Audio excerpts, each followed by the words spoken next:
हरे कृष्णा। आपका स्वागत है हमारे आज के इस गीता वीकली सीरीज में।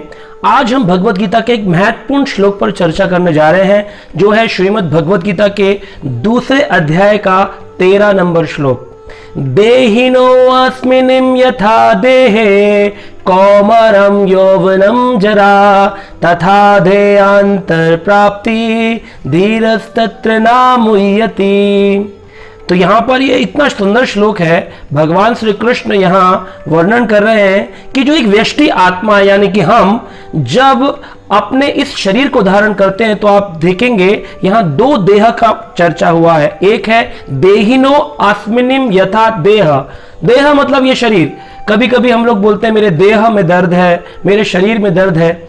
जैसे कि भगवान जो रामचंद्र जी थे, उनकी पत्नी सीता मैया, उनके पिता जनक महाराज, उनका एक नाम था वेदह और उनकी पुत्री सीता का नाम था वेदिही।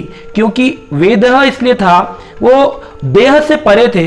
अपने देह पर जितने भी उनके हमारे शरीर में जो प्रॉब्लम्स आती है और हम उससे अटैच हो जाते हैं, उससे परे थे। वो अपनी इंद्रियों, अपनी सेंसेस पर पूरा कंट्रोल था, इसलिए उनका नाम था वे देह। तो देह शब्द शरीर के लिए इस्तेमाल हुआ है और देही यानी कि इसके अंदर रहने वाले हम आत्मा। तो देहिनो आस्मिनिम यथा देह कौमारम यौवनम जरा। ये आत्मा जब शरीर धारण करती है तो तीन अवस्थाओं में जाती है। पहले कौमार अवस्था में, उसके बाद में यौवन अवस्था में, उसके बाद जरा यानी कि बुढ़ापे की अवस्था में। तो हम पहले बालकाल में होते हैं, फिर हम थोड़े जवान रहते हैं, उसके बाद हम बूढ़े के शरीर में रहते हैं। फिर कहते हैं कि कौमर यौवन जरा तथा देह अंतर प्राप्ति, और फिर ये आत्मा, ये व्यष्टि आत्मा दूसरा शरीर धारण कर लेती है। लेकिन धीरस तत्र न मुह्यति। धीरवान व्यक्ति जो है वो व्यक्ति मोहित नहीं होता है इस परिवर्तन से।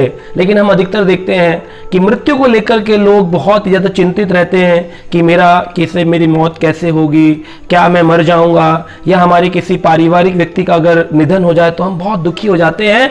क्योंकि इसके पीछे का कारण है हम आत्मा के ज्ञान को जानते नहीं हैं। तो यहां पर श्लोक संख्या 12 से लेकर के और 30 श्लोकों तक दूसरे अध्याय में आत्मा के विशेष गुणों का वर्णन किया गया है। तो हम इसको बड़े ध्यान से इसको समझना चाहिए।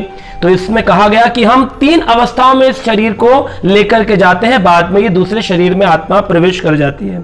तो कई बार लोग सोचते हैं कि इस शरीर में क्या सिर्फ आत्मा रहती है, जैसे लोग कहते हैं मैं ही भगवान हूं। तो हमें ये समझना चाहिए कि मैं ही भगवान बन जाऊंगा अगर ध्यान लगाऊंगा, तो ये बात गलत है। क्योंकि इस शरीर में आत्मा और साथ में परमात्मा दोनों रहते हैं। तो कई बार लोग बोलते हैं व्यष्टि आत्मा मैं हूं और साथ में परमात्मा। हाँ, परमात्मा एक चिड़िया के समान है जो कि ध्यान पूर्वक साक्षी के रूप में हमारी हर क्रिया को देख रहा है, जिसका विशेष वर्णन हम इस भगवत गीता के 13वें अध्याय में जब हम आएंगे तब हम करेंगे कि आत्मा और परमात्मा किस प्रकार से हमारे हृदय में विराजमान है।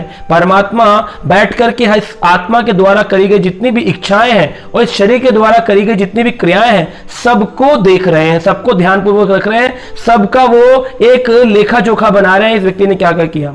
तो धीरवान व्यक्ति वो है जो मोहित नहीं होता इस प्रकार के परिवर्तन से। अगर आज हम आपसे कहें कि आप में कोई परिवर्तन नहीं हुआ है, आदमी बोलता है मृत्यु के समय आत्मा शरीर छोड़कर चली जाती है। अच्छा, आपसे मैं प्रश्न पूछता हूं, आप मुझे अपने 5 साल वाला शरीर दिखा सकते हैं जब आप 5 वर्ष के थे?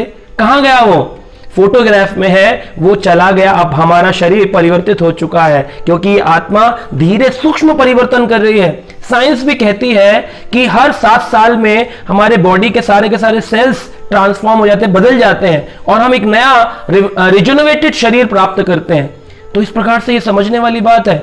आप देखिए, तो भगवान कृष्ण जो है वो उपदेशक हैं इस ग्रंथ के, भगवत गीता के, और इसको श्रवण करने वाले शिष्य हैं, उपद्रष्टा है अर्जुन। तो हम कभी भेद ना समझें इस बात में कि अरे अर्जुन और कृष्ण तो मित्र थे। नहीं, कृष्ण परमात्मा का स्वरूप है और अर्जुन जो है वो एक भक्त का स्वरूप है।